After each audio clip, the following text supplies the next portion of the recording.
Alrighty, well, as you might have guessed, since this is the one that's up here, I'm going to try to tackle my 3-point problem today.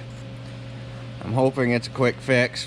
Don't have to order any more parts, but we shall see when we get her cracked open.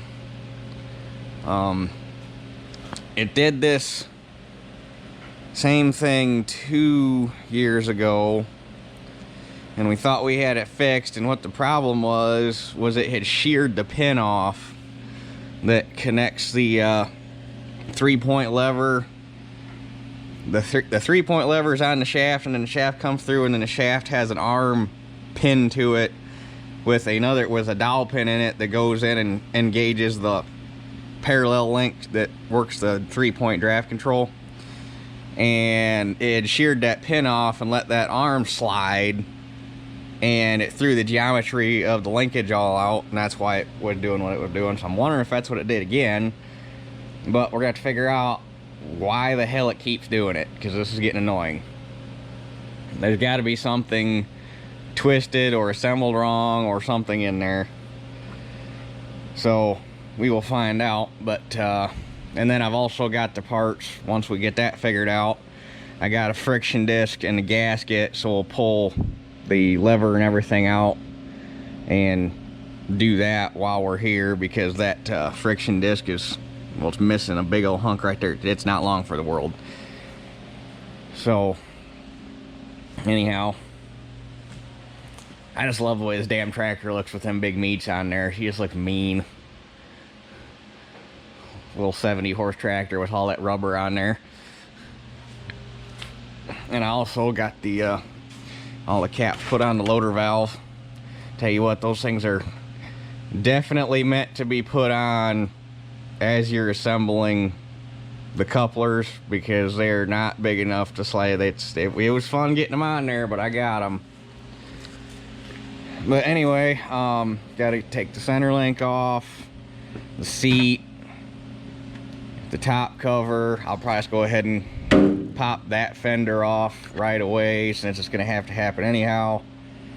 But all that stuff is the same process that we already saw in the 1800s, so I'm probably not gonna video any of it, just in an effort to make this video more concise and not drag it out forever. So I'm going to go ahead and get her stripped off camera, and with the joys of TV magic, we will catch you guys when it is all apart. And about 45-ish minutes later, here we are. I got the fender off, took the quadrant off, whole 9 yards, just to get it out of the way. But last time this happened, it sheared off that dowel pin right there. So my guess is it possibly did that same thing again. So it was either going to shear that one or that one, because those are really the only two in there that will see any load. So it's going to be obviously one of those two. So it's just going to be a matter of getting this sucker apart to see which one is sheared and figure out why. Well, there's definitely a pin broke off in there, but I'm slightly confused because I had to work a little bit to get it twisted free from the shaft, but I tried driving the pin out before I got it off just to see if it was still in line, and all I managed to do was mushroom both ends of the pin over. It did not want to drive out, and that pin is press fit, but it ain't that tight a press fit. It doesn't drive in that hard, so it shouldn't have drove out that hard. So I don't know if I clamped the damn thing back on the shaft when I tried, because I tried driving the pin from both ways and it wouldn't move. So I don't know if all I managed to do was clamp that thing on the shaft and I had to round the edges back off, or what the situation led to, but I'm pretty sure that was at least part of the problem. Now the other shitty thing is, when I took the connecting link out, I lost one of the E-clips down in the bottom of the oil pan, which is going to be fun. I don't know where exactly it went, but we should be able to find it, because I got to get a turkey baster and get the rest of that oil out, because I want to change it, because we found it was getting kind of murky, which we're guessing was shit from when we put the loader on it, because we never drained the loader cylinders or anything. We were going to put it on, use it, flush it, use it, flush it. Well, we never got around to the flushing part, so now's the time to get that done while I can get the oil all the way out of the reservoir, and I got a new 5-gallon bucket down in the barn. But I'm going to get the rest of that pin driven out. I'm going to get the rest of that oil out of there. And then I'm going to get the quadrant cleaned up, get the gasket, or get the friction disc and the gasket put in it, get this put back on so that I can hook the draft link back on and get the quadrant lever hooked back up to the draft control shaft, and we can start figuring why in the holy hell this keeps doing it. And I did notice when I got it apart that there is 2 sets of holes in here, which has got me wondering if that thing, well, if that thing was assembled in the wrong hole. But I guess we'll find out. So I'm going to get that pin out of there, get the rest of the oil out, hopefully find that E-clip, because if not, I'm going to be a little salty, and go from there. Well, I got a little carried away. Curiosity got the better of me, and I just ended up gutting the entire draft linkage. This is the shaft that the dash pod arm, which the dash pot piston goes in that hole, and then the dash pod arm, that shaft is the one that goes through here and actually connects to the draft link that goes down to the lower links. Because I wanted to make sure that that wasn't broke or twisted or anything stupid, and it's fine. All the links that go in the system, there's no sign that any of them are bent or broke or anything stupid. So yeah. I guess that's got me curious if this link connects everything. This link is the one that was sheared off. I'm wondering if that was actually assembled in the wrong hole on here. So I guess I got as much oil out of there as I could, but it keeps trickling in from somewhere, so I keep draining it. But with all the other thing that was surprising to find was I had to pull the hydraulic. I was going to change the hydraulic filter anyway because I'm dropping the oil, but I had to pull the filter housing off to get the spline pin out of the arm that goes here, so I can get that shaft all disassembled. And I got the filter out, and the filter had collapsed, which was interesting.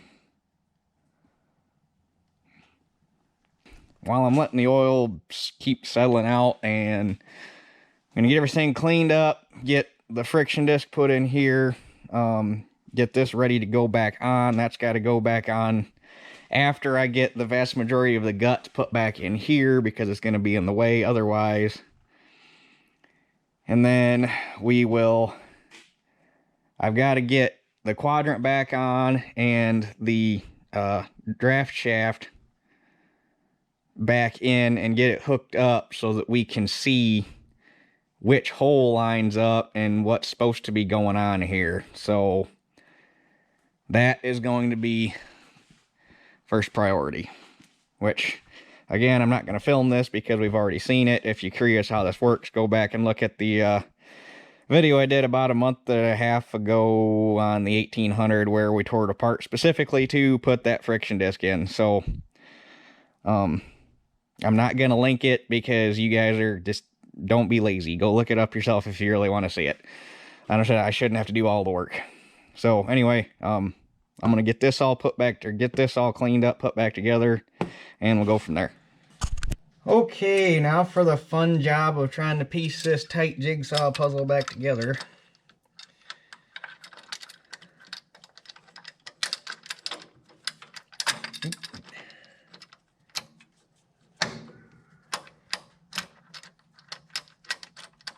Dadgummit.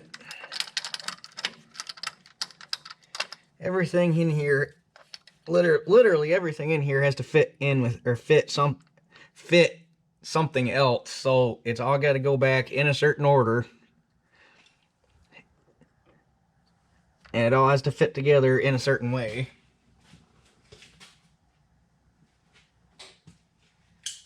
And there's no room to get your hands in. So it's just an all-around dang good time.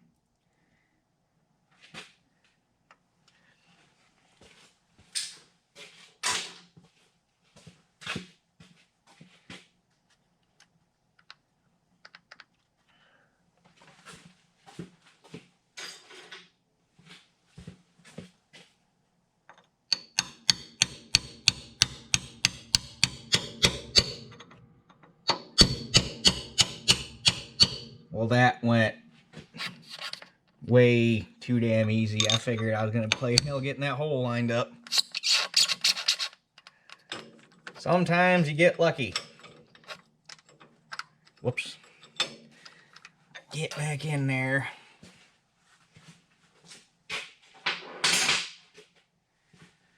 And then once that's in there, you put this fancy spring-a-majigger in.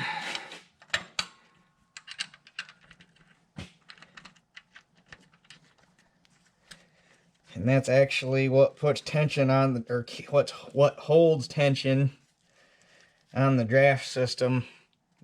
At least the one up here. Then you got the big boxcar spring down in the rear end that holds tension on the lower arms, but this holds the tension on the actual draft mechanism inside the hydraulic unit.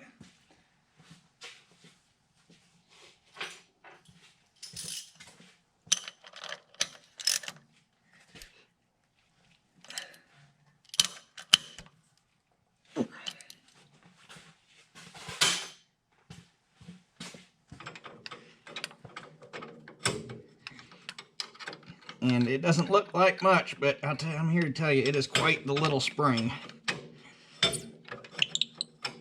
But you've almost got to have that thing hooked up, otherwise you play hell getting the piston in once the linkage is all hooked up.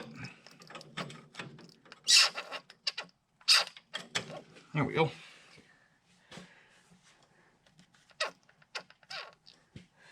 Okay, there's that part. Then we got this parallel. There's two parallel links in here. There's this one, and then there's the one that goes here.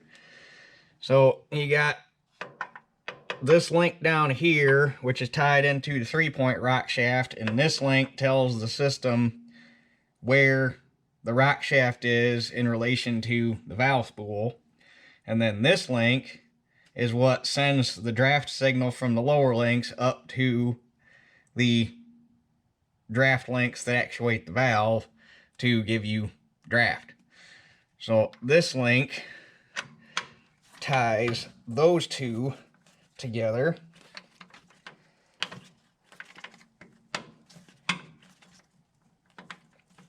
And they actually machine these to a fairly decent tolerance, so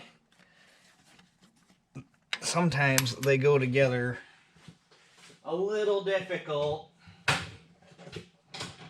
because in operation, well, they stay fairly tight, because in operation they really don't see a whole lot of movement. So there we go. They don't really wear. Plus they're obviously submerged in oil, so they have constant lubrication.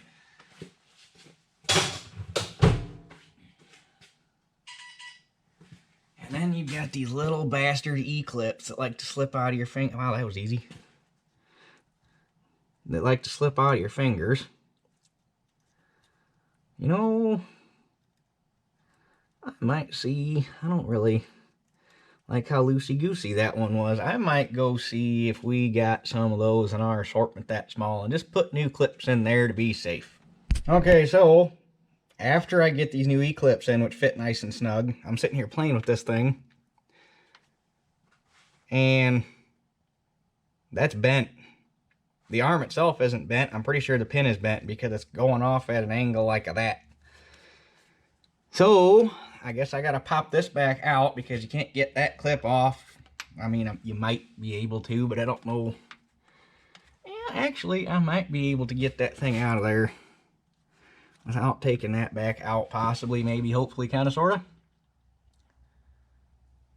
But anyway, I'm going to take this back out and see if that pin is indeed actually bent, and if it is, straighten it, because we don't want to put this back together bent, and go from there.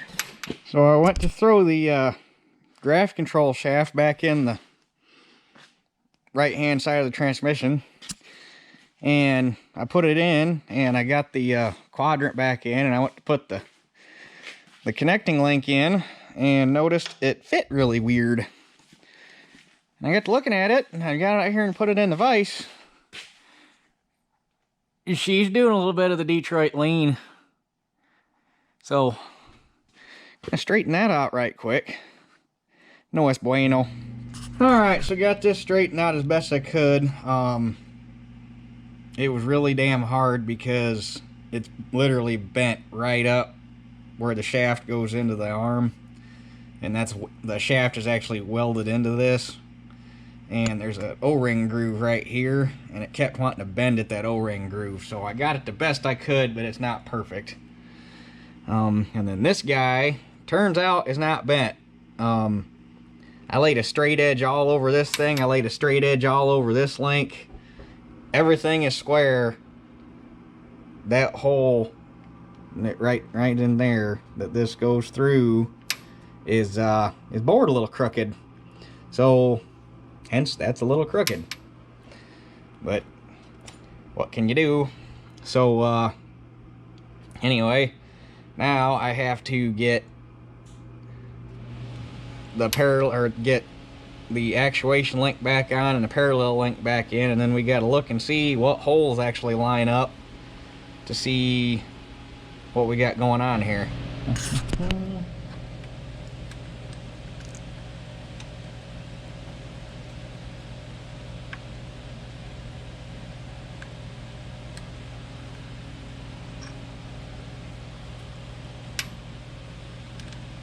This is where shit gets interesting because you got a bunch of stuff here that's got to go together all at the same time, and you've only got room for two hands.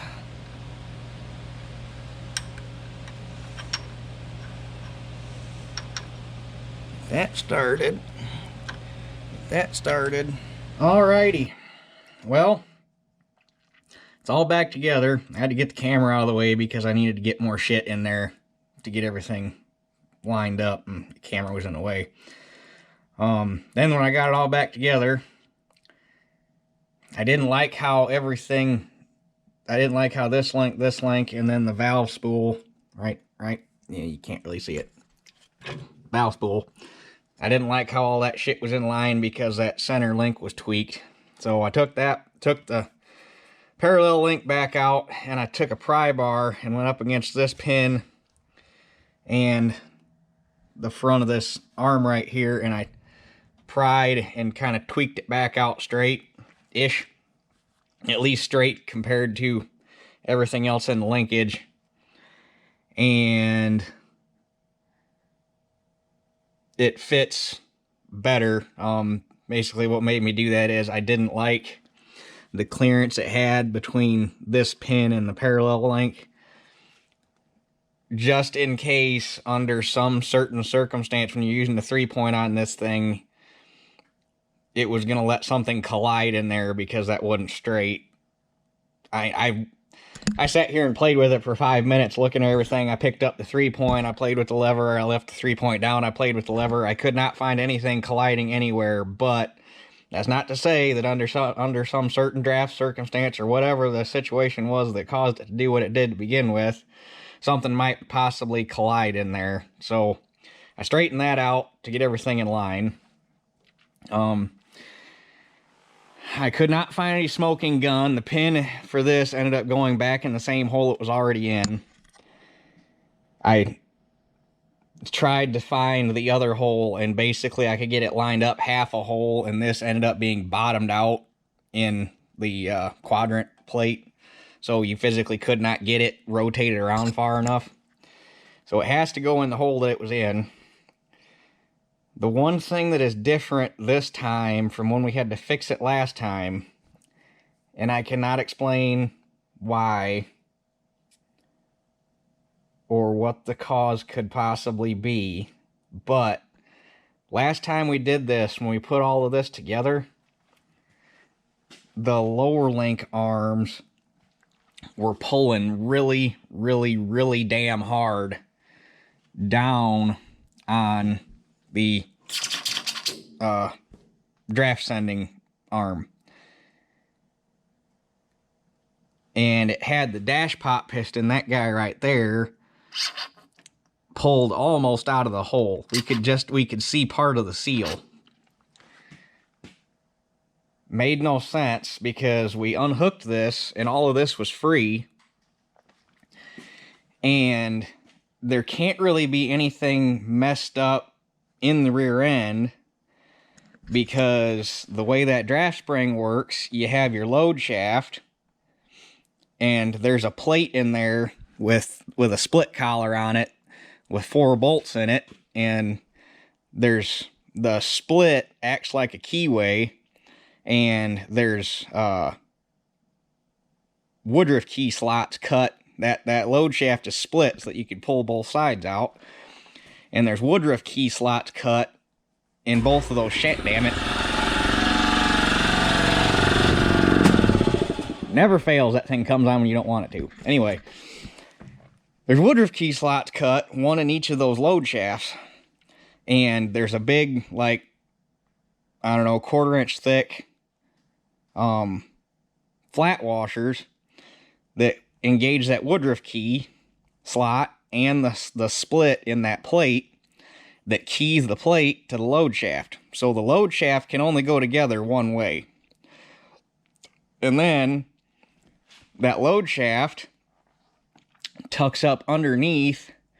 There is a suspended plate back. I don't know, if you looking straight down, it would be like right back in here, right in between the bull gears. And that is held up off of the bottom of the transmission by some spacers.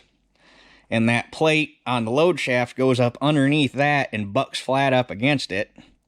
And then there's a big boxcar spring that goes on top of it and a draw bolt that goes through a hole in the suspended plate to a pivot pin in the plate that's on the load shaft arms. And when you put a load and pull back on the lower links and put draft on the system, it rocks the load shaft, which pulls down on that boxcar spring, which in turn sends a forward motion up through this draft link, which lets this spring push that dash pop piston down and sends a signal up through this link, down through this link, through to the center of the parallel link, and then that modulates the servo valve to tell the 3-point to go up and down to put more load on the rear tires. Hope you followed all that. So, long story short, there really can't be anything screwed up in the rear end, because if that plate was coming up, or well, first off, if the spring was loose, the plate that's hooked to the load arms would go down because it's going to be heavier. It's a big cast. It's not even. I'm calling it a plate. It's a big casting, is what it is, and it's heavier than hell. But it would be heavy on that side, so it would go down, which would make the load shaft rock back, which would take all the tension off of this and not put any tension on here.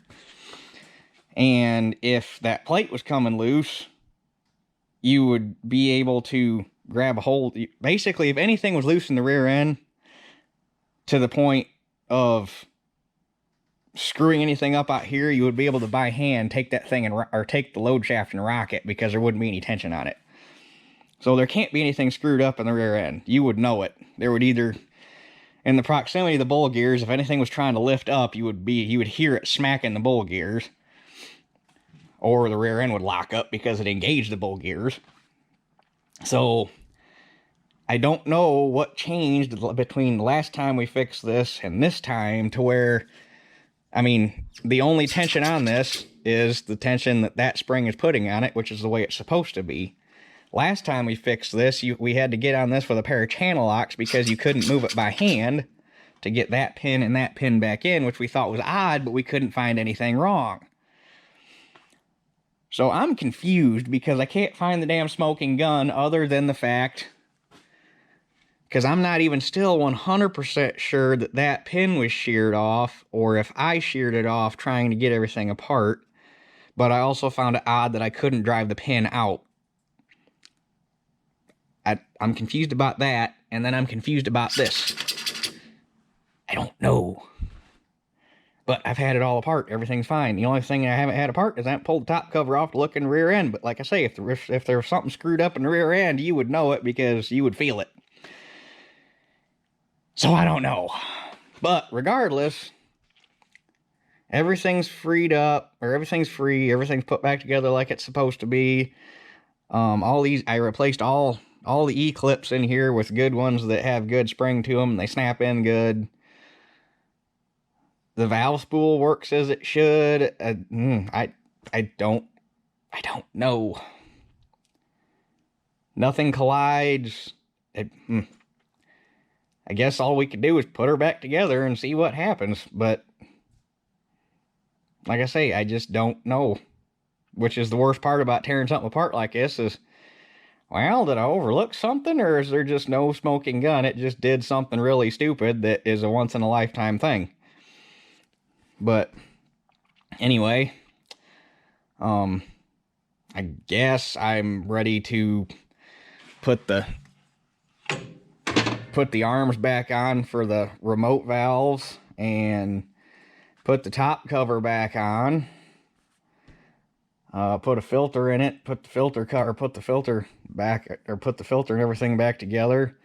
The one thing I'm gonna do while I have it all drained down and have it apart is the priority valve. This guy right here has been getting kind of loud and been chattering a lot, which after I took the filter apart could have been a result of the fact that filter was plugged, because this is the first thing that gets oil in the system, hence the term priority valve. Which basically all this does on like the 55, on the 1755 and up, there's a bigger priority valve down here that sends oil to your brakes and your steering first.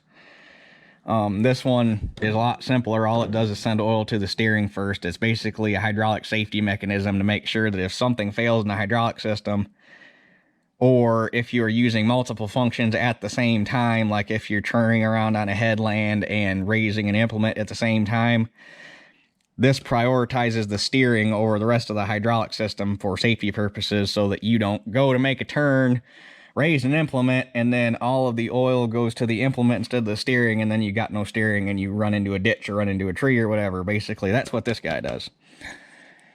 But basically, I'll get the rest of this put together, and I want to pull this guy back off and pull it apart and make sure that the spring's not broke, or there's something stuck in the spool or whatever that would be making it chatter and making it kind of loud. So anyway, we will get the top put back together and get this guy off.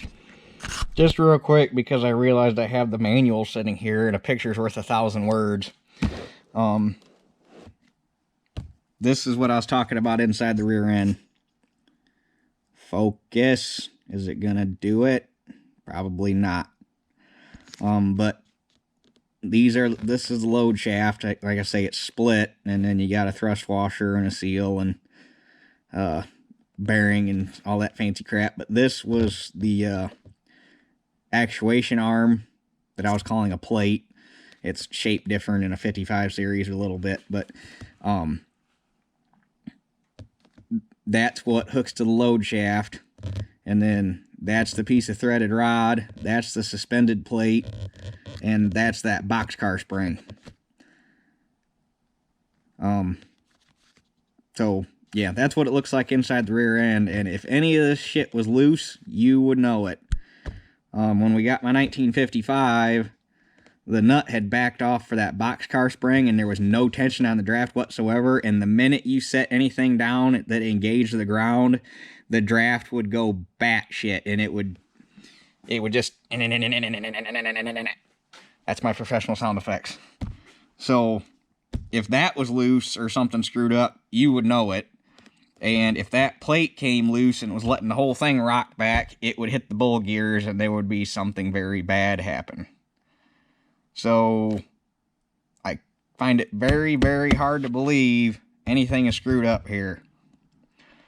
So I don't know. This just happens to be in a white manual too. This was my purchase, one of my purchases down at Rantoul last year. I've been buying up actual manual binders to put all our manuals in because they fit better, so need to get some more.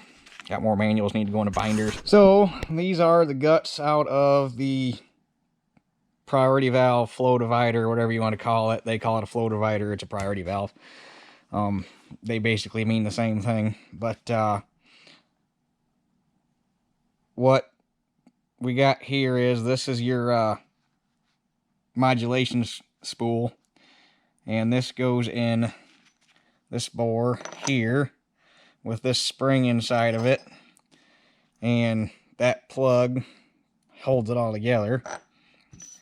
And basically it just acts on spring tension based on pressure differentiation within the valve to shift the spool. There's no physical connection anywhere. It's all based on hydraulic pressure as to where the spool goes, which is why there's that spring in there.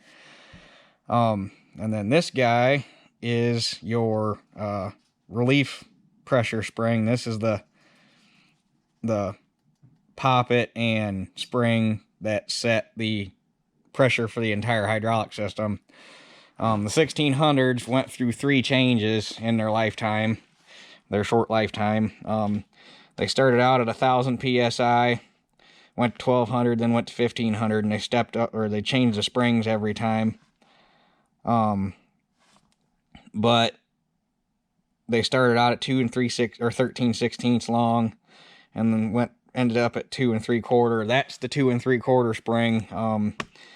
Chances are very likely if you have a 1600, it's been field updated to the 1500 psi spring, because I'm assuming back in the day when these updates came out, that was probably one of the first things guys wanted, was more pressure. So probably very rarely going to find one that's still got an original spring in it, but it is a possibility. But that goes in that port right there.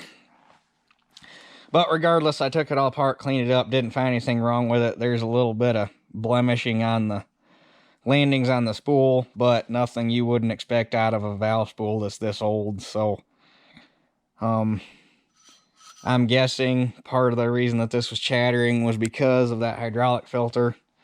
I guess we'll find out. If I put it back together and it still does it, I might see there's a possibility that the spring is getting weak, and you can actually change this spring without pulling the valve body off. So I might see, if it still does it, about getting a new spring to put in there and see if that helps. So anyway, slap this bad boy back together, put it back on, fill a hydraulic reservoir while the seat's off, so it's easier to get a 5-gallon bucket up there, slap the fender on, and fire it up and see what happens, I guess. Had to admit defeat on this one. Try as I may, I could not get that fender back up there by myself. The damn fender radio was like right where you want to put your arm to get around it, and I just, rather than kill myself, we got the master lifter.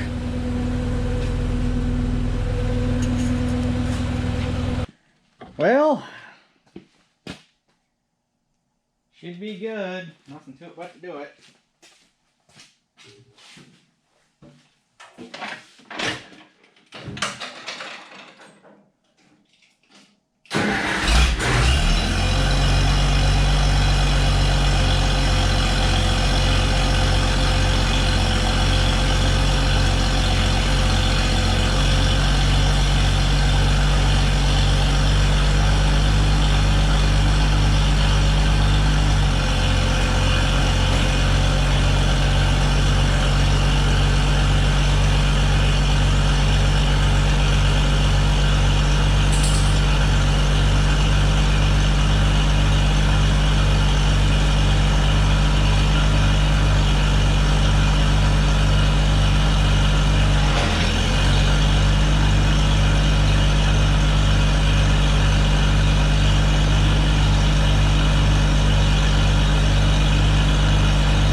Now this is where it's got me really confused, because this is the same thing it did last time as well.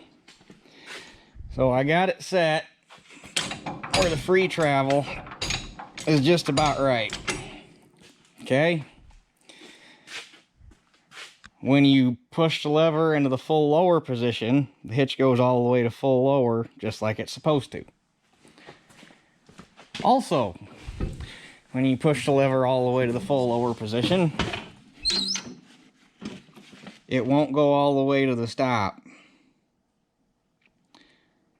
which is really weird, because it should go all the way to the stop as far as I know. And if you adjust it to where it goes all the way to the stop, then the hitch over travels. So I'm at a loss. It's got me wondering if there really is something fucked up with that shaft. Because right here, in between that O-ring groove and where it goes into this arm and they got it welded in, there is grinder marks. Almost like that thing came apart at some point and they welded it back together. But it's odd that, I mean, most of the time when somebody does that, they wouldn't take the time to repaint it, and the paint on that matches and the weld looks, I don't know. I'm at a loss.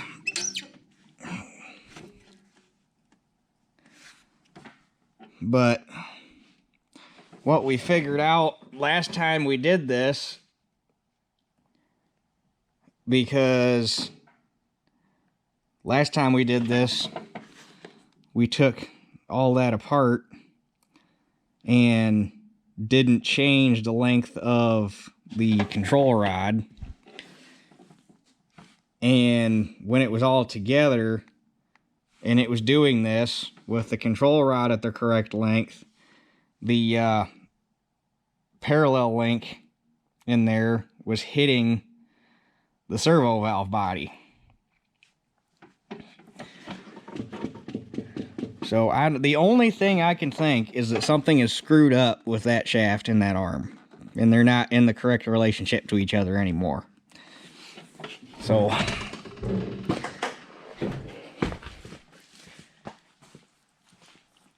which, if that is the case, it really ain't no big deal to change. You don't even got to pull the fender to do that. You just pop the top, or pop the seat, pop the top cover, drive that pin out, push that shaft, or take the shaft out, put your new shaft in, put it all back together. You could probably have it done in an hour. So if that's what it comes to, but at least the 3-point works for now, and I'm going to leave it adjusted like this, because the 1955 and the 1800 both, not the 1955, the 1950T and the 1800 both, they use the full quadrant. And I don't know. But at least the 3-point works now, so there's that. Time will tell if that shears that pin off.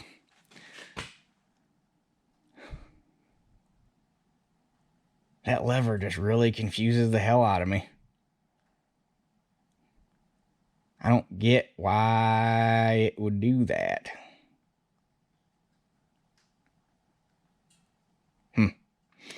Anyhow, that's at least on a positive note, the priority valve is not chirping anymore. Before, if you turn this, that's why I turned the steering wheel. Before, if you turn the steering wheel and put it up against the lock and like held pressure against it, the servo valve would sit there and chatter, and now it doesn't. So hopefully that problem was caused by that hydraulic filter being effed up. So anyhow, I guess I'm gonna have to do some investigating into that quadrant. The only thing I could come up with is that shaft is screwed up. But I don't know why it would rear its ugly head now all of a sudden. Because before it did it 2 years ago, never had any issues with it. So, do not know. But I'll probably look into calling around to some salvage yards and getting one of them shafts coming, because I can't believe it'd cost that much, and just look at it. Because that's the worst part of it, is unless you got two of them laying side by side, how the hell can you tell which one's screwed up? The other thing that confuses me is why they have two sets of holes in that shaft for that link, but only one set lines up. I don't know. It's a mystery. Like I say, I'll almost have to get another shaft and hold it in my hand and look at it and say, okay, this is different, or okay, it's the same. I don't know. But regardless, we're back together. We're functioning. I did not get a key switch yet, like I initially said I was going to, because I got to thinking it would be really stupid to order that key switch and then turn around and have to order more parts and have to pay shipping twice. So I wanted to get it apart, figure out what I was going to need for parts, if anything, before I ordered that switch. So now I'm going to order that switch and that draft arm. And probably next weekend I'm going to bring this thing up and service it, get the oil changed, do the oil filter, air filter, check the oil in 3-speed, all that fancy stuff. And she'll pretty much be ready to go for spring. So anyhow, I guess we're left with more questions than answers, but that does it for this one, and we'll catch y'all on the next one.